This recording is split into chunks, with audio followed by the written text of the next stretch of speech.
Welcome back to Visal media. ഞാൻ ഫക്രുദ്ദീൻ പന്താവൂർ. നബിദിനം എന്നുള്ളത് ഓരോ വിശ്വാസിയെ സംബന്ധിച്ചിടത്തോളം അതിൻ്റെ ആഘോഷത്തിൻ്റെ അടിസ്ഥാനം എന്ന് പറഞ്ഞാൽ ഹുബ്ബുൻ നബിയാണ്, പ്രവാചകനുള്ള സ്നേഹമാണ്. പക്ഷേ എന്തുകൊണ്ടാണെന്നറിയില്ല, ഈ നബിദിനം വന്നു കഴിയുമ്പോൾ വിശ്വാസികൾ പരസ്പരം ഇതിനെ ചൊല്ലിയുള്ള പോർവിളികൾ കാണുമ്പോൾ സങ്കടം തോന്നും. എന്തിനാണ് ഈ ഒരു നബിദിനത്തിൽ വേണ്ടിയിട്ട് അല്ലെങ്കിൽ നബിദിനം ആഘോഷിക്കുന്നതിനെ ചൊല്ലിയിട്ട് ഇത്തരം പോരടിക്കുന്ന ഒരു വർഗം? ക്രിസ്ത്യാനികൾ നിങ്ങളെടുത്ത് പരിശോധിച്ച് നോക്ക്, അവരവരുടെ ജീസസിൻ്റെ ബർത്ത്ഡേ ആഘോഷിക്കുമ്പോൾ പരസ്പരം വഴക്കിടില്ലല്ലോ. അവർ ഏതൊക്കെ രീതിയിലാണെങ്കിലും ഏതൊക്കെ വിഭാഗങ്ങൾ, പെന്തക്കോസ്ത് അല്ലെങ്കിൽ മറ്റ് പ്രൊട്ടസ്റ്റൻ്റ്, ഇങ്ങനെ പല വിഭാഗം ആളുകൾ ഉണ്ടായിക്കോട്ടെ, അവരെന്തൊരു ഒരുമയിലാണ്. പക്ഷെ നിർഭാഗ്യം എന്ന് പറയട്ടെ, റസൂലുള്ളാഹിൻ്റെ ജന്മദിനം ആഘോഷിക്കുന്നതിനെ ചൊല്ലിയിട്ട് സോഷ്യൽ മീഡിയയിലും അല്ലാത്തിടത്തുള്ള ഈ പോർവിളി, ഒരു കൂട്ടർ ആഘോഷിക്കുന്നവരൊക്കെ മോശക്കാരാണെന്നും ഒരു കൂട്ടർ ആഘോഷിക്കാത്തവർ മോശക്കാരാണെന്നും. എന്തിനാണ് ഇങ്ങനെ ഈ പോർവിളിയുടെ ഒരു ആവശ്യം? എന്താണ്? നബിദിനത്തിൻ്റെ അടിസ്ഥാനം എന്തേ ഉള്ളൂ? ഹുബ്ബുൻ നബി, നബിയോടുള്ള സ്നേഹം. അത് റബീഉൽ അവ്വൽ മാസത്തിൽ മാത്രം വരേണ്ടുന്ന ഒന്നല്ല. ഇനി ഒരു കൂട്ടർക്ക് റബീഉൽ അവ്വൽ മാസത്തിൽ മാത്രം അതിൻ്റെ പ്രത്യേക ആഘോഷങ്ങൾ നടത്തുന്നുണ്ടെങ്കിൽ എന്തിനാണ് നമ്മളതിനോട് കലി? എന്തിനാണ്? അവരാഘോഷിക്കട്ടെ, സന്തോഷിക്കട്ടെ. ഈ സന്തോഷങ്ങളും ആഘോഷിക്കുന്നതിനും ഒരു രീതികളുണ്ട്. നമുക്ക് നബിദിനത്തിൻ്റെ അടിസ്ഥാനം എന്ന് പറയുന്നത് ഹുബ്ബുൻ നബിയാണ്. നമ്മൾ പറഞ്ഞു നബിയോടുള്ളൊരു സ്നേഹം. ഇതെങ്ങനെ പ്രകടിപ്പിക്കാം? നമുക്ക് ഓരോരുത്തർക്ക് വഹിക്കുന്ന രീതിയിൽ പ്രകടിപ്പിച്ചോട്ടെ. അപ്പോൾ എനിക്ക് പഠിക്കണം എന്നുള്ള റസൂലുള്ളാഹി പറഞ്ഞതാണ്. നിങ്ങൾ പഠിക്കൂ, അറിവുകൾ നേടൂ.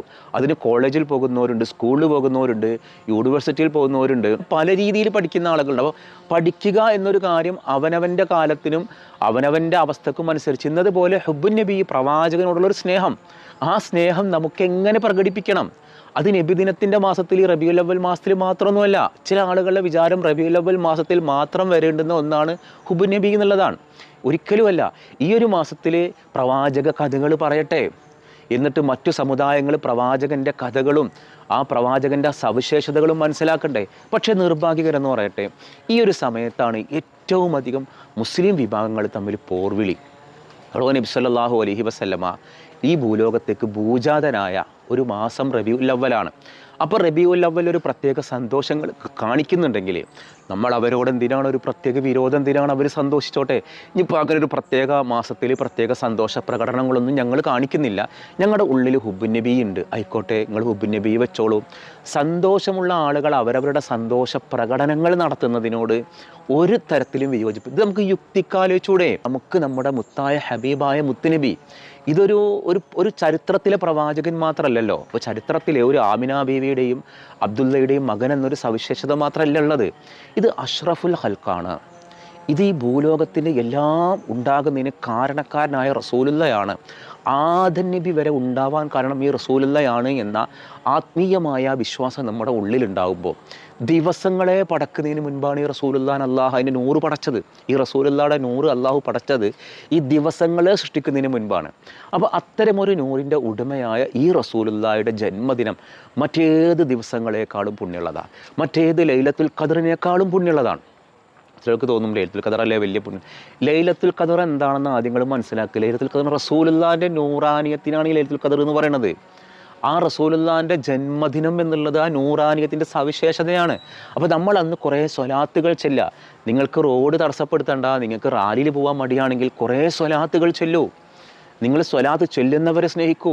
മൗലിദിലും ഈ സ്വലാത്തുകളും അപദാനങ്ങൾ തന്നെ ഉള്ളൂ.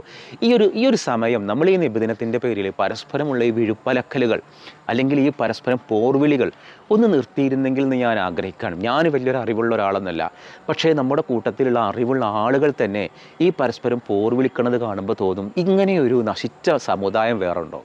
ഈ റസൂലുള്ളാഹിൻ്റെ പേര് പറഞ്ഞിട്ട് റസൂലുള്ളാഹിൻ്റെ ജന്മദിനം വരുമ്പോൾ ഒരു വിഭാഗം സന്തോഷിച്ച് അവരുടെ ആഹ്ലാദ പ്രകടനങ്ങൾ നടത്തുന്നുണ്ടെങ്കിൽ മാഷാ അല്ലാഹ്, നന്നായി. അതിൽ വല്ല പോരായ്മകളുണ്ടെങ്കിൽ പറഞ്ഞു കൊടുക്കും. ഇപ്പോൾ ചില തെക്കൻ ഏരിയകളിലൊക്കെ ഭയങ്കര DJ പാർട്ടി കണ്ടാൽ അങ്ങ് മലബാറിലുള്ള ഉസ്താദന്മാർ പറയും, ഇത് നബിദിനത്തിൻ്റെ പേരിൽ നടത്താൻ പറ്റൂല, ഈ DJ പാർട്ടി പറ്റൂല, ഈ DJ പാർട്ടി പറ്റൂല എന്ന് പറഞ്ഞ് ആ പരിപാടിയിലെ മോശം കാര്യങ്ങളെ ഉണർത്താറുണ്ട്. ഇതേപോലെ റസൂലുള്ളാഹിൻ്റെ നബിദിനം എന്ന് പറഞ്ഞിട്ട് മോശം കാര്യങ്ങൾ നടക്കുന്നുണ്ടെങ്കിൽ അത് ചൂണ്ടിക്കാണിക്കുക എവിടെയെങ്കിലുമൊക്കെ. പക്ഷെ അതിൻ്റെ പേരിൽ റസൂലുള്ളാഹിൻ്റെ ജന്മദിനം ആഘോഷിക്കുന്നതിനെ തന്നെ വിമർശിക്കുക. ആഘോഷിക്കുന്നവരൊക്കെ ഇസ്ലാമിൽ നിന്ന് പുറത്താണ്. ഈ ബിദ്അത്ത്, നല്ല ബിദ്അത്തും ചീത്ത ബിദ്അത്തും ഉണ്ടല്ലോ. നമ്മുടെ ഈ ഭൂലോകത്ത് റസൂലുള്ളാഹി നമ്മളോട് പറഞ്ഞൊരു കാര്യം, ഹുബ്ബുൻ നബി, നിങ്ങൾ നബീനെ സ്നേഹിക്കൂ, സ്വലാത്ത് ചെല്ലൂ. അതിന് പിൽക്കാലത്തെത്തിയപ്പോൾ അതിൻ്റെ രൂപഭാവങ്ങളൊക്കെ മാറി. മോശം കാര്യങ്ങൾ ചെയ്യാൻ പാടില്ല. ഇപ്പോൾ നിങ്ങൾ ആലോചിച്ച് നോക്ക്, സൗദി അറേബ്യയിൽ നാഷണൽ ഡേക്ക് അവിടെ അവധിയാണ്, ആഘോഷങ്ങളുണ്ട്. ഹറമിലെ ഇമാമുമാർ വരെ കേക്ക് മുറിക്കലുണ്ട്. അപ്പോൾ ഈ റസൂൽ, അപ്പോൾ അവിടുന്ന് ആലോചിച്ച് നോക്ക്, നമുക്ക് 2 പെരുന്നാളുകളല്ലേ ഉള്ളൂ, വേറെ ആഘോഷങ്ങളൊന്നും ഇല്ലാതെ അർത്ഥം വെക്കുന്ന ആളുകൾ അവരുടെ രാജ്യത്തിൻ്റെ ദേശീയ ദിനത്തിന് ആഘോഷങ്ങൾ സംഘടിപ്പിക്കലുണ്ട്. അപ്പോൾ മനുഷ്യന്മാർക്ക് ഇങ്ങനെ സന്തോഷങ്ങൾ വരുമ്പോൾ അത് പ്രകടിപ്പിക്കാനുള്ള ചാൻസും കാര്യങ്ങളും ഉണ്ട്. ഇതേപോലെ റസൂലുള്ളാഹിൻ്റെ ജന്മദിനത്തിന് ആഘോഷിക്കുന്നുണ്ടെങ്കിൽ അവരെ കുറ്റം പറയല്ല വേണ്ടത്, പറ്റുമെങ്കിൽ അവരെ പ്രോത്സാഹിപ്പിക്കുക. ആഘോഷങ്ങളിൽ വല്ല മോശത്തരങ്ങൾ എവിടെയെങ്കിലും കാണിച്ചുകൊണ്ടെങ്കിൽ അത് ചൂണ്ടിക്കാണിക്കുക. അല്ലാതെ നബിദിനം ആഘോഷിക്കുന്നവർ മോശക്കാരാക്കരുത്. ഇനി ആരെങ്കിലും ആഘോഷിക്കാത്തവരുണ്ട്, ഞാൻ അവരെ മോശക്കാരനാക്കാനില്ല. ഞാൻ അവർ മൗലൂദ് ചെല്ലാത്ത ഒരു മോശക്കാരനാണെന്നോ നബിദിനം കഴിക്കാത്ത ഒരു മോശക്കാരാണെന്ന് ഞാൻ പറയില്ല. അവരുടെ ഉള്ളിൽ ഹുബ്ബുൻ നബി ഉണ്ടാവും, അവരത് പ്രകടിപ്പിക്കുന്നില്ല എന്നേ ഉണ്ടാവുള്ളൂ. എന്തായാലും റസൂലുള്ളാഹിനുള്ള ഹുബ്ബാണ് എല്ലാത്തിൻ്റെയും അടിസ്ഥാനം. ഇൻഷാ അല്ലാഹ് ഈ റബീഉൽ അവ്വലായി നമ്മുടെ ഈ വിസാൽ മീഡിയ ചാനലിൽ നബിദിന ഗാന മത്സരം, മദ്ഹ് മത്സരം, അതായത് ഹബീബായ നബിനെ മദ്ഹ് ചെയ്തിട്ടുള്ള പാട്ടുകൾ പ്രായ വ്യത്യാസമില്ലാതെ, ജെൻഡർ വ്യത്യാസമില്ലാതെ, വയസ്സിൽ വ്യത്യാസമില്ലാതെ നിങ്ങൾ എനിക്ക് അയക്കുക. ഈ ഒരു നമ്പറിൽ 9946025819 എന്നീ നമ്പറിൽ നിങ്ങൾ അയക്കാം. ഇൻഷാ അല്ലാഹ് അത് കൊടുക്കും. അത് കൊടുത്തിട്ട് റബീഉൽ അവ്വൽ കഴിഞ്ഞാൽ ഏറ്റവും മികച്ച 3 എണ്ണത്തിന് ഇൻഷാ അല്ലാഹ് സമ്മാനം ഉണ്ടാവും.